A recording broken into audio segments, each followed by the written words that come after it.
Hi, I'm Rob, and in this Gems of War video, I'm going to take a look ahead into next week and tell you what is going on in the world of Gems of War. Make sure you grab the weekly troop Die Drac from the Glory Shop. Actually, pretty good spell, dealing damage to an enemy, then creating 1 to 3 demonic portal gems. Really good then, they can give you a summon, so really good if you've got a explodey troop or someone that explodes gems in your team, and especially if the enemy hasn't. Anyway, right, it's going to be a little slightly tired video today. I stayed up to watch the boxing, so I've had like not much sleep at all, like very little sleep. Anyway, what's the difference between a hippo and a zippo? One is really heavy and the other is a little lighter. Do you see? I know, it's absolutely fantastic. Right, anyway, so next week we're going to have a new Soul Forge. I'll be doing my Soul Forge video on Monday, popping into there, telling you what I think are the best weapons and indeed the best troops to craft from there.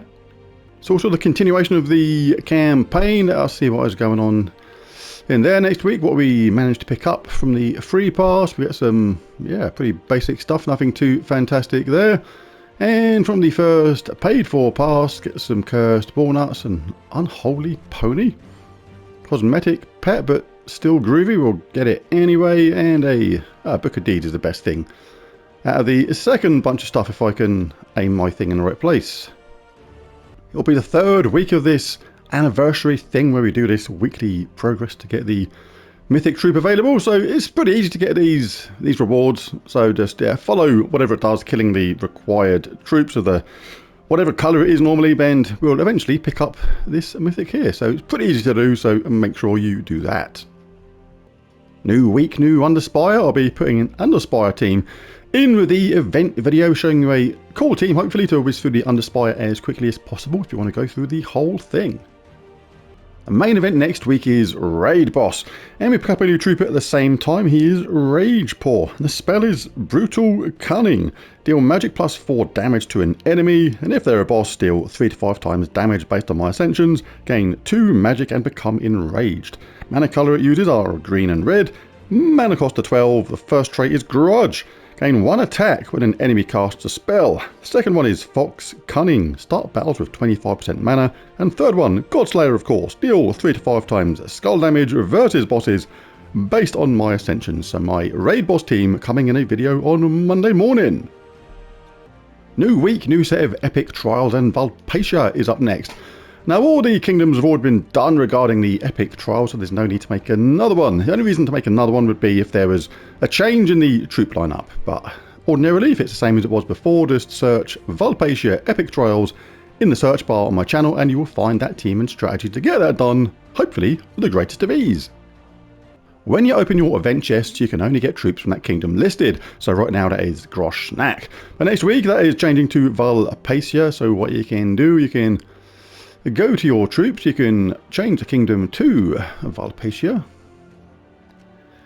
can go to show owned or show unowned.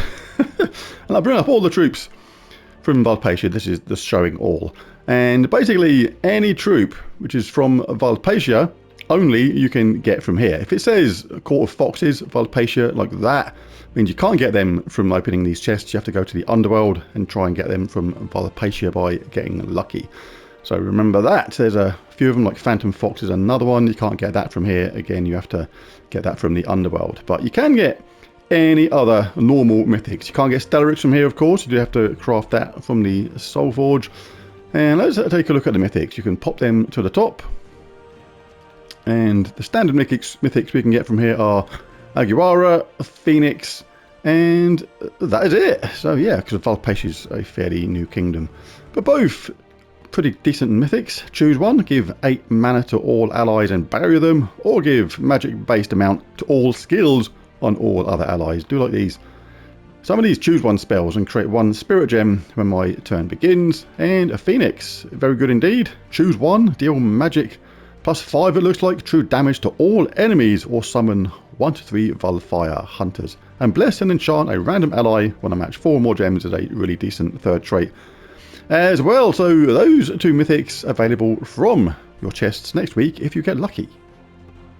On Tuesday, we have a faction assault in the Court of Foxes. I don't generally do faction assault videos anymore because there's just already like 3 or 4 videos, so plenty of teams available to show you how to get it done really easy. There's sort of one, I think, with something like Tooth of the Wild, Queen Bee, the Empress, and something else to get this done really quickly and easily. It's a really nice way to do it.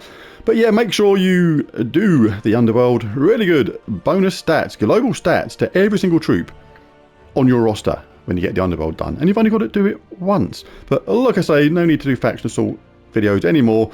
Just go to my channel, in this case type in Court of Foxes faction assault or just Court of Foxes assault, and you will find those videos. On Wednesday, it's pet rescue time, and if a Lammy Fox needs rescuing, gives you plus 10 fire gem mastery at the highest level, that is red, so totally worth doing, and it gives you another pet from another kingdom. So make sure you get these done, because your kingdoms can become pet locked at a certain point in the game, because to progress your kingdoms at some point, you're going to need a certain amount of pets at the maximum level to progress, so it really helps to do the pet rescue every single time.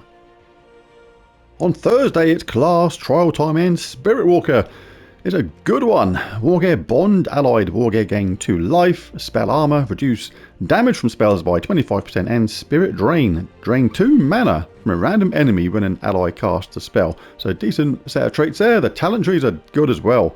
Resilience, gain 8 life is nice, so you can web a random enemy when I summon a troop if that is relevant in your team.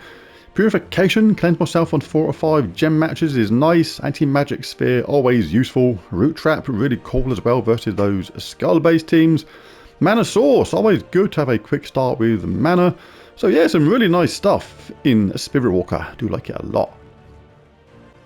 And on Friday, it's the second faction assault of the week. This time it's in Djurgoroth. And we do pick up a extra troop at the same time. It's Dark Mason. Sometimes these troops do make the delve a little bit easier. Sometimes I don't really add to it at all. But it is Dark Mason, and the spell is Obsidian Strike. Deals magic plus 3 damage to an enemy boosted by stone blocks. Then create 1 to 2 stone blocks. The mana colour it uses are red and brown with a mana cost of 13. The first trait is Deep Vitality, gain 9 life when attacking delves. The second one, Dwarf Shield, allied dwarves gain 2 armor. And Fortitude, immune to stun, poison, disease, death mark, lycanthropy and devour. But the same as before, make sure you do the Underworld, totally worth doing. You've only got to do it once, and when you've done it once, you get all these lovely bonus stats to every troop in your team. Don't forget the Underworld. So there you go, there's the spoilers next week for PC, mobile, Xbox and PlayStation formats. If you enjoyed this video, it'd be really cool if you bash that like and subscribe button, it really does help. But most of all, thanks for watching, and I'll catch you again in the next one. Bye for now.